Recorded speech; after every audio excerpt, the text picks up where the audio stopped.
AITA for not inviting my brother's wife to my wedding? I am a 38-year-old man, and this year, I am getting married to my amazing fiancé, who's 35.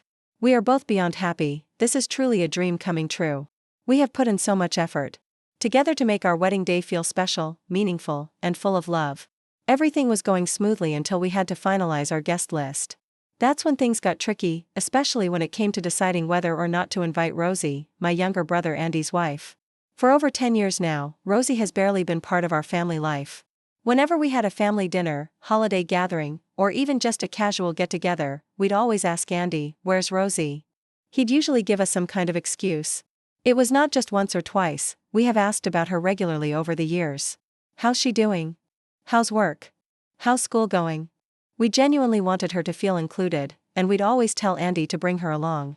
Here's some background. About a decade ago, Andy and Rosie were dating, and they went on a fun day trip with 3 of my cousins, floating down a river about 2.5 hours away. Everyone had a good time. But when it was time to head back, one cousin said he didn't want to go down the river again. No one else spoke up, so they packed up and left. On the drive home, one of my cousins saw that Rosie had posted something on Facebook. She basically blamed Andy's whole family for cutting the trip short, saying she wanted to go again but they made them leave early. My cousin gently pointed out, "If you wanted to go again, you could have just said so. We would have waited for you and Andy at the end." He also mentioned that posting it online felt unnecessary. Rosie did not take that well. She got upset and started yelling and using harsh words during the ride home. Later on, my older brother Tony and his wife asked Andy and Rosie to house sit while they were away. Simple stuff, just collect the mail and take care of their dog. While they were there, Rosie saw that the dog was wearing a training collar. She didn't like it, so she took it off without asking. When Tony returned and noticed, he asked Andy what happened. Andy explained that Rosie removed it because she thought it was harmful. Tony was frustrated. He was using that collar as part of the dog's training and felt they had no right to take it off without permission. Rosie found out he was upset and got angry in return. Then, in 2017, Rosie's younger brother had a big performance.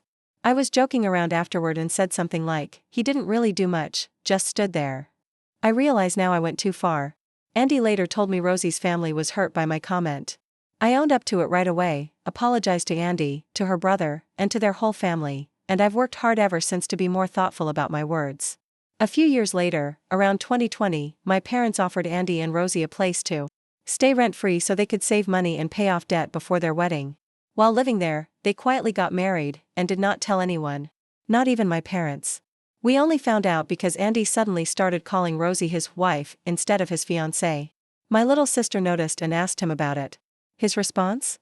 Just a shrug and an ick emoji. Look, I am not saying my family is perfect. We have made mistakes, but we've always tried to learn from them. For years now, we have gone out of our way to show Rosie that we have changed and that we truly want her to be part of our lives. But no matter how much we have reached out, she's never really shown up or engaged with us. Now it's my wedding. When I handed out invitations to my family, Andy was visibly upset that Rosie was not included. I pulled him aside to explain.